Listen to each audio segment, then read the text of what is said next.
Bem-vindo ao podcast da Rise Fitness, onde exploramos as forças transformadoras da saúde e do fitness. Embarque conosco nessa viagem e descubra os incontáveis benefícios de fazer atividade física ser parte da tua rotina diária.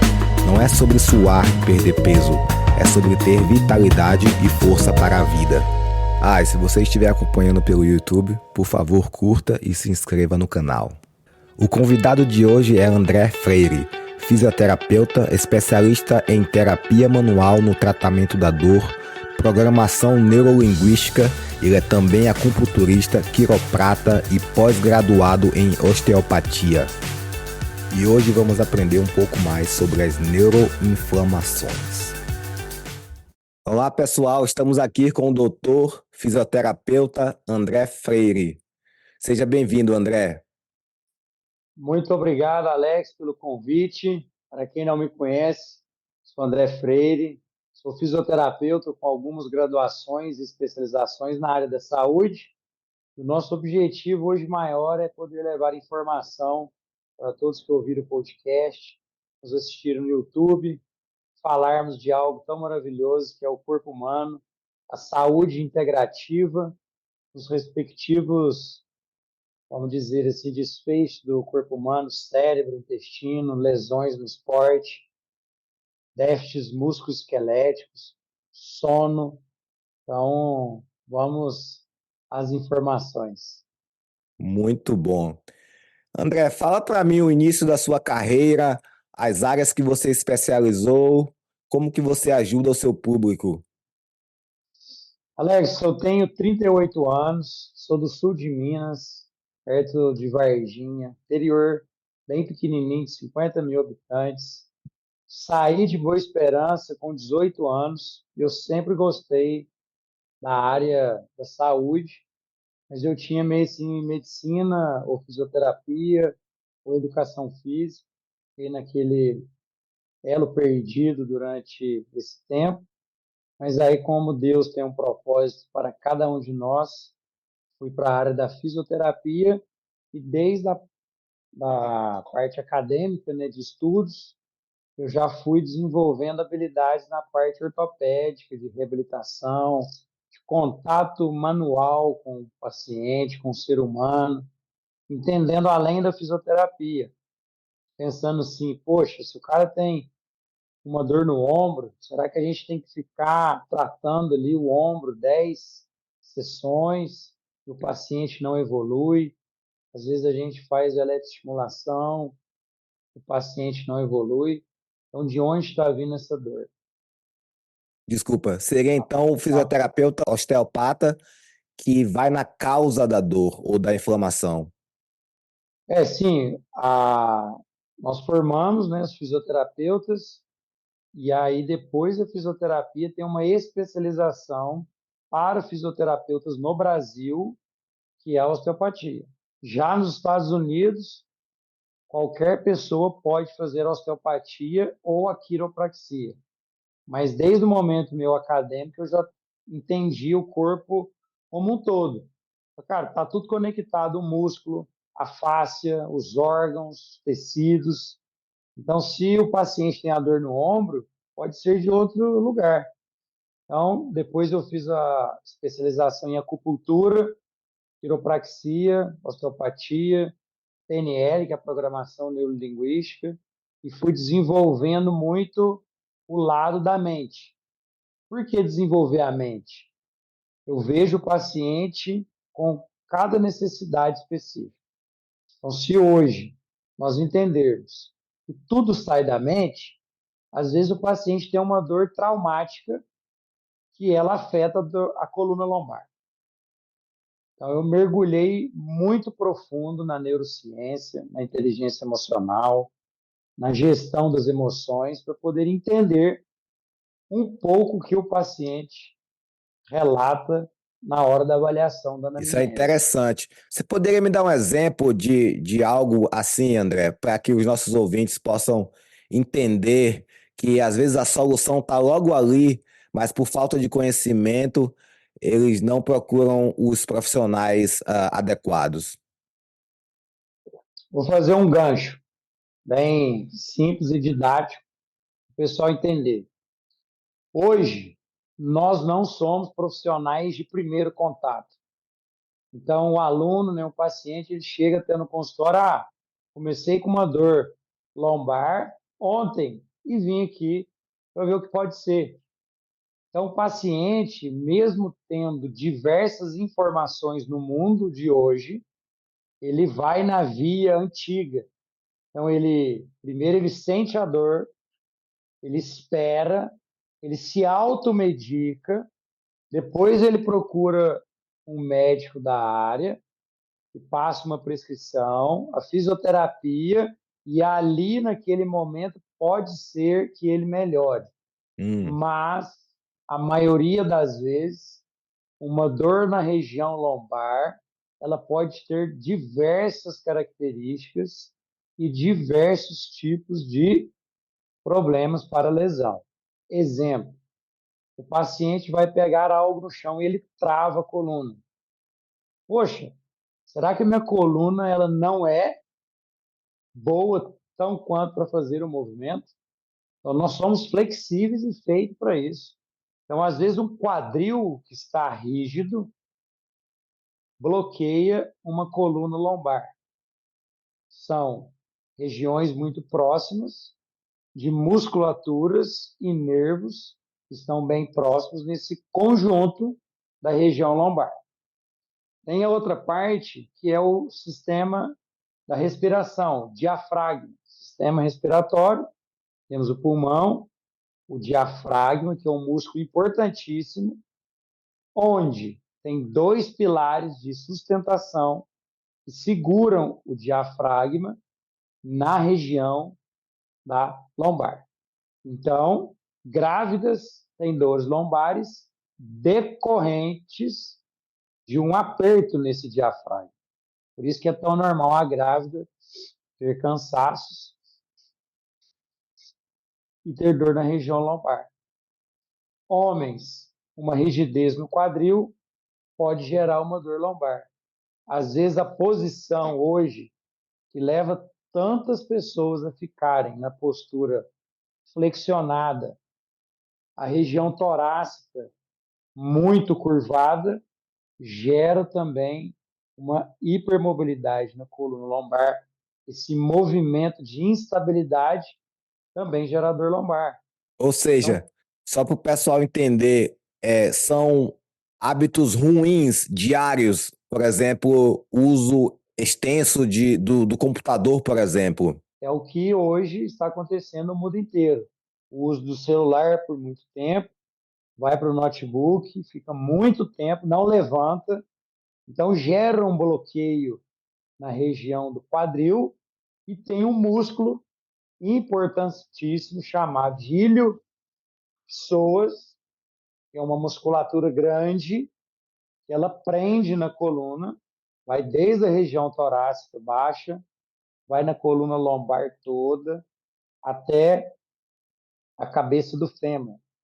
Então, ela faz uma flexão do quadril e ela estabiliza a região lombar. Mas, às vezes, o problema não é na lombar, é nesse músculo específico. E aí, as terapias alternativas, como acupuntura, um canabidiol, uma massagem, uma ventosoterapia, um dry needling, resolvem do que o paciente ficar tomando medicamento, fazendo a fisioterapia antiga, que é ultrassom, ondas curtas, que não resolvem nesse caso. Então, hoje, um paciente com dor lombar, nós conseguimos ajudá-lo em 3 consultas, Ótimo. reeducando esse paciente em casa, passando para esse paciente os deveres de casa. André, o que eu vou fazer? Eu direciono todos os exercícios e a gente faz a prática clínica, que é uma liberação de glúteo, região lateral da coxa, uma região de trato, iliotibial, de ilho-psoas, mobilidades, e o paciente vai para casa, faz 3 consultas, vai no estúdio, Hoje eu tenho uma comunicação muito boa com personagens, então eu direciono esse paciente para o Alex, o que o Alex vai fazer com ele, ele não deve fazer por hora, porque a nossa coluna ela é feita para ter sobrecarga. Então hoje a sociedade está inflamada, isso a gente vai falar num tópico de neuroinflamação. A inflamação é boa, é um aviso. Imagina se não existe inflamação. Nós morreríamos. É um Sim. alerta, entende? Não Hoje, com teria, seus não teria alunos, uma bandeira vermelha, né? Não, hoje em dia, não teria bandeira um vermelha, sinal. imagina só, a pressão arterial sobe, não avisa, e aí o cara infarta e morre. Uhum. Então, o corpo humano, ele já tem essa inteligência de ficar se autorregulando o tempo todo. Uhum. O que eu percebo, André, é que é justamente essa falta de é, cuidado com a musculatura que acaba acarretando dores que se prolongam, dores musculares, né? Uma coisa é a dor decorrente da carga de exercício. Outra coisa é quando você acumula maus hábitos diários com o próprio exercício, né? Você acaba acarretando muitos problemas nesse sentido. Então, eu queria que você enfatizasse a importância de fazer um relaxamento miofascial, de como usar as técnicas. A pessoa por si só, né? Como você falou, você tem clientes que, ao invés de te visitar várias vezes, eles só te visitam 3 vezes, porque eles seguem o seu protocolo e acabam ajudando a eles mesmos. Queria que você desse uma dica de relaxamento miofascial para as pessoas que treinam e querem se livrar desse desconforto muscular o mais rápido possível. Ótimo. Vamos usar o exemplo da coluna lombar, que acomete 80% hoje da população. Então, se hoje a Organização Mundial de Saúde relata que 80 a 90% da população vai ter dor na região lombar em algum momento, nós precisamos não remediar, nós precisamos prevenir. Como prevenir, André? A dor lombar. Não permanecer por muito tempo sentado no seu trabalho. Coloque o despertador, coloque um post-it de 1 hora em 1 hora e meia, você levanta, faz agachamentos, pode ser na cadeira, senta e levanta da cadeira, senta e levanta da cadeira 10 vezes. Nós temos uma região muito importante no corpo, que é a nossa panturrilha, que é o segundo coração, onde ela faz todo o bombeamento do retorno venoso. Então, quando nós estamos muito tempo na mesma postura, o sangue desce e acaba que ele fica estagnado na região do pé, joelho, quadril, região baixa da coluna. Então, de levantar, fazer esse movimento, fazer a pontinha do pé, vai ajudar muito. Quais são os movimentos da coluna lombar? Para frente, flexão e a extensão. Então, na cadeira mesmo, o pessoal vai abrir as pernas e tentar tocar as mãos no chão e voltar. Nós estamos fazendo uma mobilidade na região lombar em flexão. A musculatura está fazendo o estiramento e voltando. Fazendo o estiramento desde a base da coluna, que é a região do sacro, até a região do cervical. Nós Ou podemos seja, fazer. ou seja, você acaba gerando um fluxo sanguíneo maior, acaba nutrindo a musculatura e evitando essa tensão, exato? Exatamente. Temos que ser móveis. nós precisamos ser flexíveis e não rígidos. Então, quando a coluna faz dois movimentos preferenciais, que é a flexão, que é o movimento para frente, e a extensão, que é o movimento para trás, o aluno deita de barriga para baixo e faz as mobilidades. Eu gosto de enfatizar muito a mobilidade e o alongamento. Quando algum de vocês estiver com alguma dor, que essa dor está irradiando, ou seja, ela está descendo de um ponto para o outro, está comprometido alguma região neural. Se você ficar alongando, você vai piorar os seus sintomas. Sendo assim, você vai piorar a dor. Então, não alonguem e vejam sempre o movimento preferencial para que você possa fazer repetidas vezes. O que é o movimento preferencial? Se você for para frente e doer, você não vai ficar tentando ir para frente. Você vai deitar de barriga para baixo, fazer um movimento de extensão. Aí o seu corpo está tudo conectado na mente, vai entender que pode relaxar e aliviar aquela tensão lombar. Então, quando o paciente ele está com dor, o sistema nervoso central ele liga um sistema que chama sistema nervoso simpático, que é um sistema nosso de luta ou fuga, é um sistema reacional, ativação. E o cérebro entende que, dependendo do movimento ou da atividade, às vezes a pessoa pega um peso e vai torcer a coluna e trava. O cérebro entende que aquilo foi um perigo. Então, para que nós possamos fazer uma dessensibilização do sistema nervoso central e este paciente volte ao movimento sem tomar medicação, que a medicação vai diminuir a informação do sistema nervoso central, gerando uma informação errada para o córtex. Porque o paciente não melhora.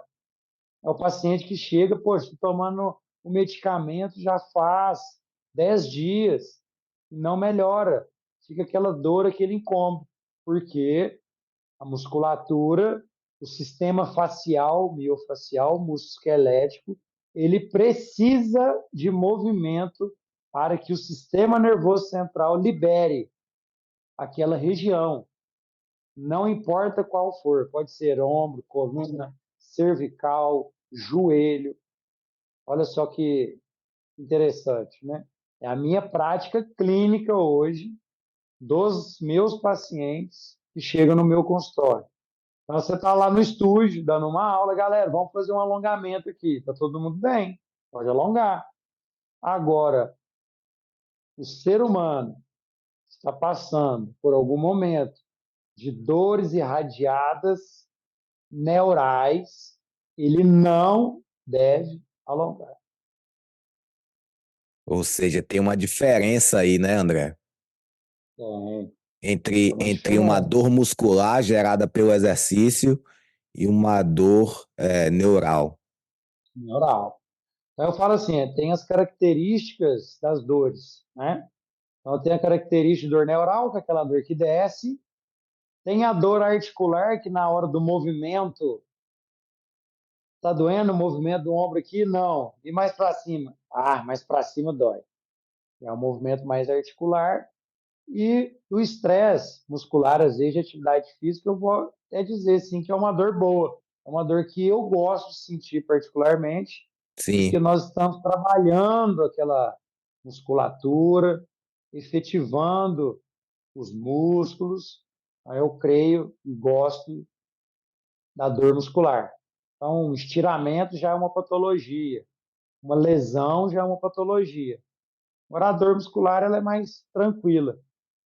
Aí, voltando no que você disse, também pode fazer a massagem, a liberação miofascial quando tem a dor muscular. O agulhamento, isso hoje é o que está no ápice. Nós entendermos como o ser humano está no ambiente integrado a ele? Como que ele está se comportando no ambiente? Então, voltando na inflamação, que eu acho importante a gente falar, é que quando nós estamos inflamados, há algo errado acontecendo com o nosso interno. E o cérebro, ele avisa isso de alguma maneira, sendo um coração acelerado, a temperatura do corpo alterada, e aí o paciente ele se preocupa muito com a sua parte alimentar e às vezes o saudável inflama. Por que que o saudável inflama?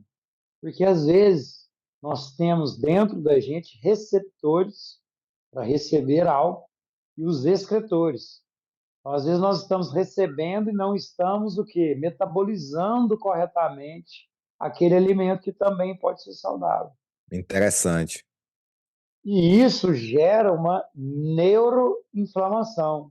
Quando estamos com o nosso estresse oxidativo alto, noites mal dormidas, uso de tela excessivo, uso de medicamentos abusivos, uso de leite constantes, alimentação ultraprocessadas, isso inflama o intestino, inflama o cérebro.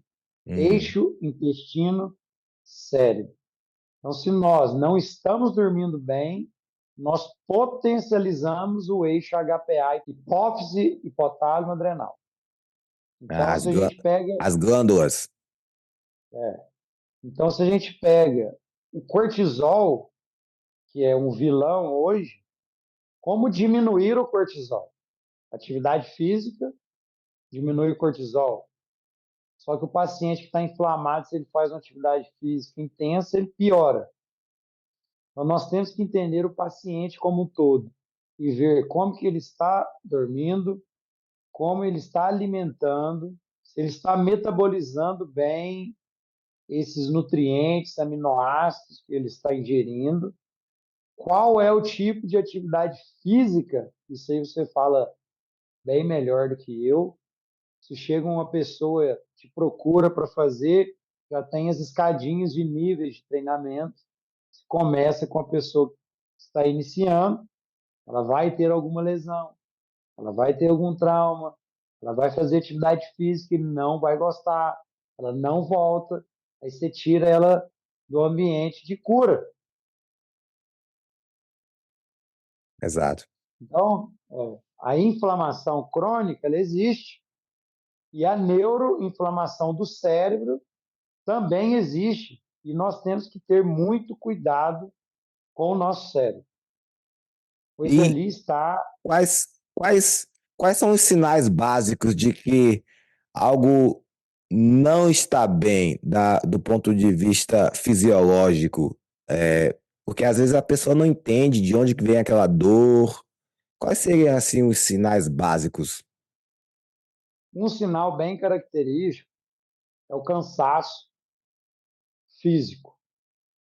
O paciente não dorme bem, então ele fica aquele momento da manhã, às vezes até em alerta, mas depois ele fica cansado, procrastina as coisas, começa a se alimentar mal novamente, busca o álcool, drogas e vira uma síndrome metabólica. As dores não desaparecem, cada hora está doendo em um ponto, aí eles pegam e dão o diagnóstico para tudo. Então, hoje a terapia integrativa, medicina integrativa, nós temos que empilhar os pilares da saúde. Então, como fazer isso com o paciente que não está inserido no meio, em um ambiente, para que ele possa se libertar, às vezes, de maus hábitos alimentares, da cerveja. Então, o ser humano ele tem que mudar o ambiente para ele mudar o estilo de vida. Então, nós cristãos, eu falo que é mais fácil porque se a gente está no mundo, vivendo no mundo, e a gente aceita Jesus como nosso Senhor e Salvador, nós precisamos mudar radicalmente de vida, dar um 180 e mudar as práticas, os lugares, as situações. Então, com a pessoa com dor A pessoa que quer melhorar, ela está sem estímulo, cansada, tomando remédio, com várias dores musculares crônicas, com diagnóstico de fibromialgia, síndrome do intestino irritável, memória fraca. Tudo isso é decorrente do hábito alimentar, do estilo de vida. Se ela não é inserida com você no estúdio, a gente pega essas pessoas e abraçamos ela mesmo, elas não rompem. Então, hoje, eu vejo deste jeito. Nós temos que ver o paciente como um todo, entender a fisiologia, a biomecânica, ver o que ele está precisando naquele momento, o porquê está gerando o cansaço. Faz o exame de sangue, não dá nada. Aí a gente entra no teste genético. Por quê? Teste genético, nós vamos ver como está lá dentro da gente, como está funcionando a máquina, quais são as patologias com predisposições genéticas que nós Interessante. possamos interromper, quais são os horários de treino, porque o André acha que é de manhã, mas às vezes o meu melhor horário de performance é à tarde. O Hum. teste genético colabora com isso. Ah, eu gosto de comer brócolis, batata, mas às vezes o brócolis está me inflamando. Ou seja, Como mesmo que que o alimento seja saudável, existe aí uma incompatibilidade às vezes. existe? Existe, e vou te falar que são muitas coisas, porque o nutricionista ele passa uma ótima dieta e às vezes o paciente não evolui. Ele tem algum déficit metabólico que temos que fazer essa investigação genética. Por que ele não está metabolizando direito? Sendo que o exame de sangue está ok. Qual Interessante. é o efeito da cafeína para esse paciente? Hum. Como é ele tomar vamos colocar aí, Melflex, não sei o nome, relaxante muscular. E ele toma um relaxante muscular e não melhora, deveria melhorar e não melhora. O metabolismo está alterado, a resposta aos medicamentos está alterada. O paciente com a pele mais seca, com acne, cravos, mesmo se alimentando bem, ele tem um problema metabólico na pele. Então a gente tem que pensar muito nisso. André, vamos agora falar do esporte, dos atletas. Você que tem ajudado o Brasília, né, o time de basquete aí.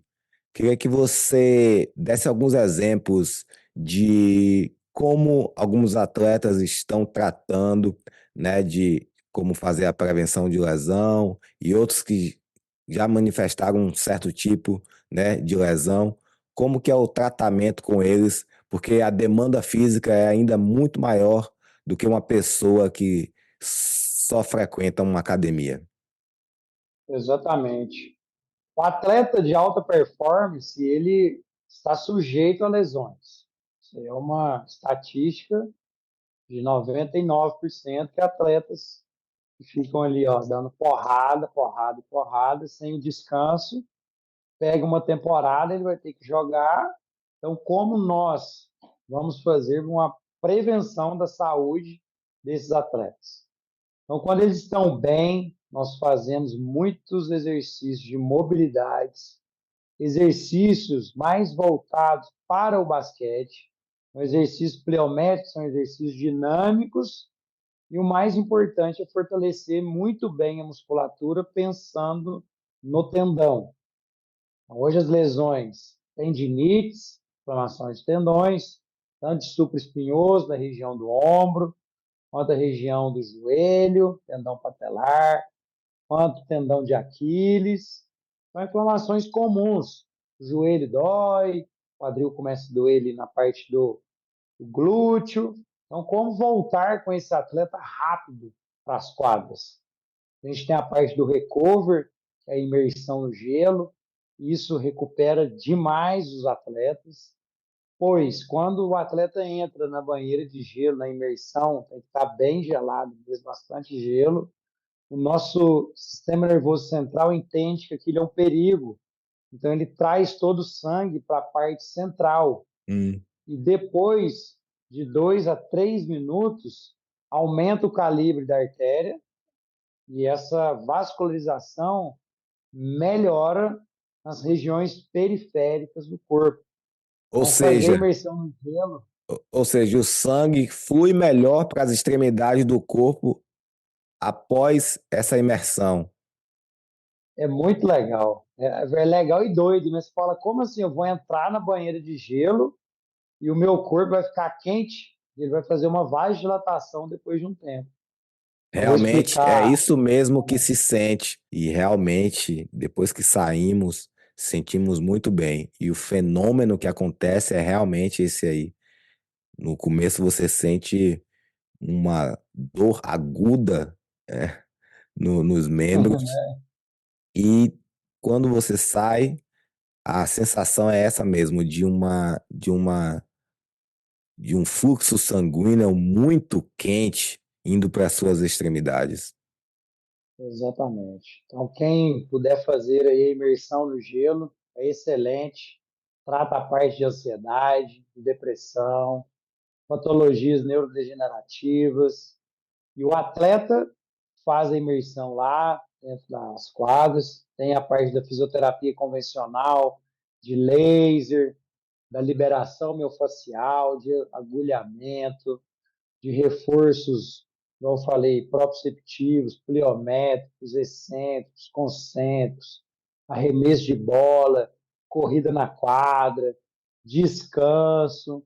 Então a gente pega e coloca em blocos. Então, um atleta está no bloco agora do hospital, por exemplo.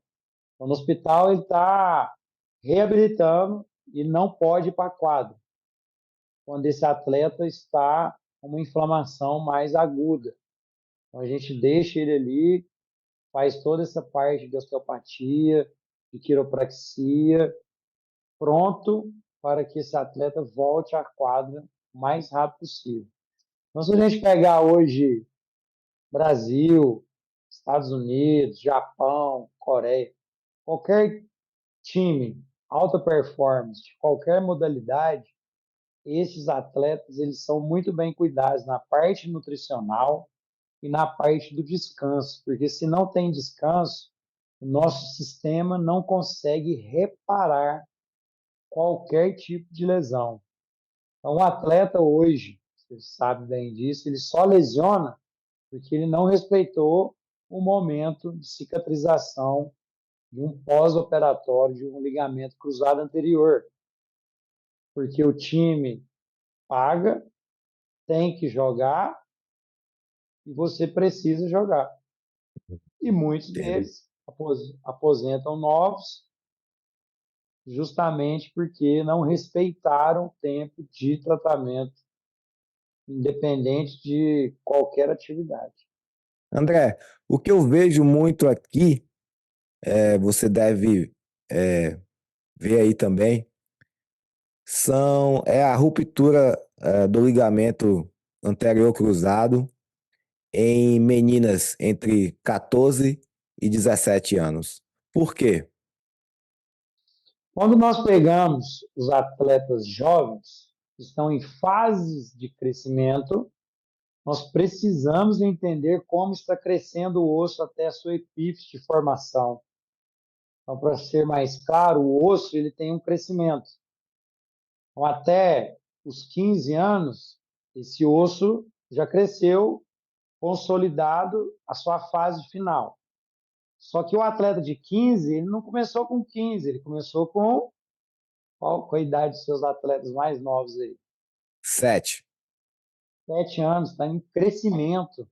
E às vezes é muito intenso. É muito intenso. A musculatura não consegue acompanhar esse tanto de porrada. Às vezes, bem assim, às vezes, dependendo, não tem aquele reforço muscular específico. E como que eu vou colocar hoje uma atleta mulher para fazer um exercício forte de carga para estabilizar o joelho, sendo que eu posso depois na frente piorar esse atleta. Exato. Ou seja, tem que existir um trabalho de fundação, especialmente em volta do quadril, né? Os glúteos, a parede abdominal, os adutores, para que quando elas forem submetidas a um exercício com uma carga mais elevada, exista já uma base forte que saiba recrutar a musculatura e ainda absorver a carga corretamente, correto? Exato. Nós pensamos no corpo como um todo. Então, vou falar de uma cadeia ascendente de baixo para cima, dos pés. Quando nós estamos na gestação, mamães, né, no caso, nós filhos, as mamães estão com os nenéns na barriga. O primeiro contato desse neném na placenta é com os pés. Desde este momento, nós ativamos o nosso sistema tônico postural para que nós possamos ficar equilibrados no meio.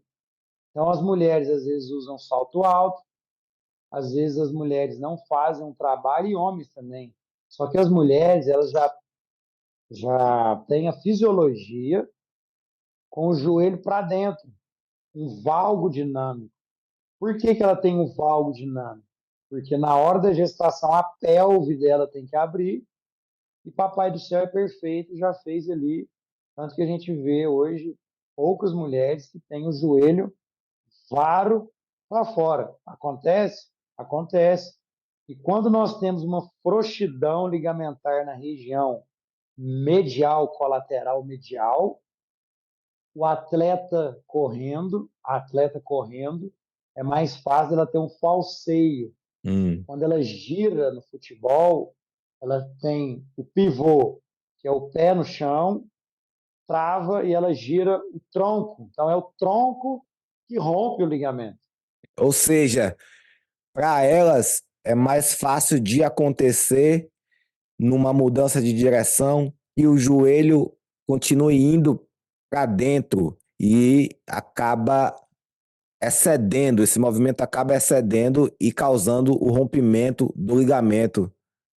O Exato? LCA, exato. Tanto que tem muito mais ligamentos cruzados anteriores do que posteriores machucados, muito mais meniscos mediais do que meniscos laterais, exatamente pela biomecânica do côndilo femoral com a tíbia, eles serem maiores e a abertura ser maior. O joelho aqui escorrega, certo?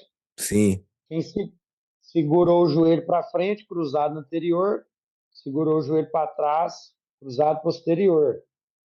Quando rompe a região medial, o joelho move mais para medial do que para lateral. Lateral é Ah, sim, sim. pequeno.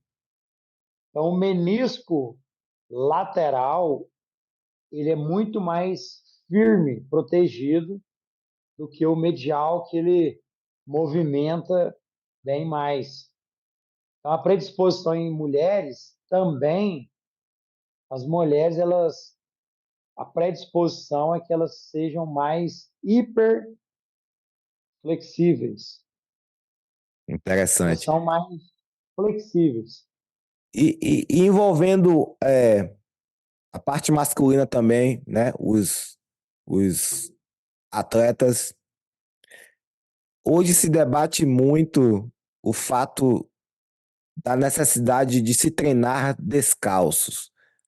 Se fala muito que certos calçados atrapalham e até lesionam pessoas, dependendo da atividade. Gostaria que você falasse um pouco sobre isso. O que é sentir o chão na fisioterapia com os pés? O que isso causa em favor do atleta? Como eu disse, o primeiro contato que temos são os pés. Então, quando nós estamos em pé, descalço, nós ativamos na sola do pé, não pode ser de meia, tem que ser descalço para ter o contato do OTG, que é o órgão tendinoso de Golgi, que é um receptor do sistema nervoso central. Fica na sola do pé. Quando nós fazemos exercícios proprioceptivos, descalço naquela bolinha que é o Bozu, ou exercício de equilíbrio, tira um pé, fica no pé só, tira o outro, nós conseguimos ajustar a cadeia músculo-esquelética. Então, o que, que é isso? O pé manda uma informação para o joelho manda uma informação para o quadril manda uma informação para a região sacral, lombar, torácica, cervical. Então, nós conseguimos alinhar hoje um paciente, um atleta, um idoso, trabalhando esse sistema tônico postural, que é importantíssimo.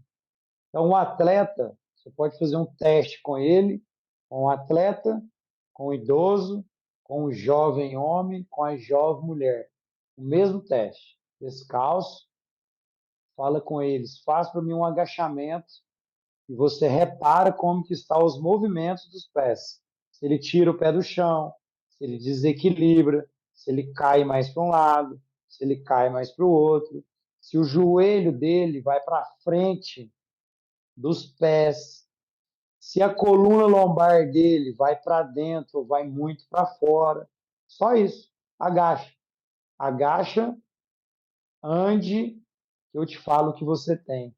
Então, nós temos que pensar hoje em avaliações dinâmicas, movimentos, e esquecer o exame, porque o exame ele já te prende no diagnóstico. Toma aí. Tá aí, ó. E agora? Calma. Deixa eu ver aqui. Movimenta, anda, agacha, levanta. Exercícios funcionais. Agora, já numa lesão, tem a lesão parcial do LCA, tem a lesão total do LCA, tem a lesão do menisco e tem pacientes, como nós estamos dando o exemplo de atletas, se ele tem uma lesão total, ele vai precisar de ser operado. Agora, pacientes que não são atletas, ele convive muito bem com o LCA rompido, dependendo da atividade que esse cidadão deseja realizar. Sim, eu vejo isso acontecer aqui. Pessoas que optam por não operar. Sim, Eu sou contra isso, né? Eu prefiro que você invista na sua saúde, né? Mas isso que você falou ocorre muito aqui. Pessoas que não precisam performar, né? E acabam vivendo com aquilo. Mas isso tem uma desvantagem. Eu queria que você explicasse o que acontece com a articulação das pessoas que preferem por não operar. também concordo, né, corroboro com o que você disse. Os pacientes que não querem operar e param de fazer atividade física. Esse é o primeiro erro. Ah, estou com o joelho machucado, vou parar, não vou fazer mais nada. Aí ele adere a um estilo de vida nada saudável. Então, o joelho tem os ligamentos que fazem esse suporte de cabo de aço no corpo humano. Eles seguram, dão estabilidade, sustentação junto com a parte músculo-esquelética, capsular. Se o aluno, eu uso aluno porque eu estou pensando no seu estúdio aí, não quer operar, o problema é que outras estruturas que estão saudáveis, elas começam a ser lesionadas. Então, se o joelho rompeu parcial, ele vai romper total. Se o Hum. menisco estava bom, ele vai ter problema no menisco. Se ele não opera, ele vai ter uma artrose futuramente. Então, a gente tem que colocar na balança se opera e se não opera. Se não opera e continua fazendo as atividades, vai piorar aquele quadro que poderia ser reversível ali em 3 meses, vai para um ano, 8 meses, 6 meses. Então, assim, A operação, vou dar outro exemplo de ombro, é uma lesão do supraespinhoso. É um dos músculos e tendões que seguram o ombro para estabilização. Se ele machuca e o paciente continua fazendo, começa a dar impacto no ombro, porque gera uma disfunção no movimento do ombro. E o ombro ele é funcional, para a cabeça, escovar dente, as mulheres colocar o sutiã, pegar um cinto no carro, fazer qualquer tipo de atividade física, depende do ombro. Aí não opera, começa a machucar supraespinhoso, infraespinhoso, o bíceps, cabeça longa, e aí acaba rompendo. Às vezes eu já peguei casos de pacientes que estavam bem, com 3 ligamentos rompidos, chegou no extremo, falou, André, eu não consigo dirigir. Hum, Então é meio que ficar enxugando o gelo ali, ó. Se está rompido, paciente jovem, vai continuar fazendo atividade física, opera o quanto antes, reabilita o quanto antes. Os pacientes mais idosos, às vezes, dependendo da cirurgia, a gente não indica exatamente para não colocar em risco a integridade do paciente. muito bom. André, e existe uma polêmica também por trás dos praticantes infantis, infanto-juvenis. Quando começar? Como começar? É, gostaria que você esclarecesse essa polêmica eterna. Por que que a coluna da criança, ela, ou a nossa coluna, ela já é desenhada no formato de S? Queria que você falasse em torno disso. A criança, ela tem que fazer tudo, todos os tipos de esporte, todos os tipos de atividade, porque o momento da criança até os 5 anos é o momento da neuroplasticidade do cérebro, é onde ela vai aprender de tudo, habilidades, línguas. Então, coloca o filho para aprender japonês, para aprender espanhol, coloca para fazer ginástica olímpica, futebol, natação, karatê. Só que tem a palavrinha: respeite a idade do paciente, criança, adulto, idoso. Então, o mirim, ele deve fazer exatamente por essas neuroassociações importantíssimas nessa fase. Só que são exercícios de aprendizados, exercícios que não precisa de forçar muito esse adolescente, pois o osso, toda a parte estrutural, ela está em desenvolvimento. Tem muitas crianças hoje, elas são desconjuntadas, parece que ela está andando, não tem mobilidade escapular, não tem mobilidade lombar. Você fala para ela fazer movimentos, ela não tem coordenação. Aí eu volto um pouquinho antes, para que as mamães e os papais fiquem de olho no desenvolvimento motor dos seus filhos, pois eles precisam engatinhar. E às vezes o pai pega, levanta, estimula a criança a andar mais rápido, acha lindo, acha bonitinho e atrapalha o desenvolvimento dela. Interessante.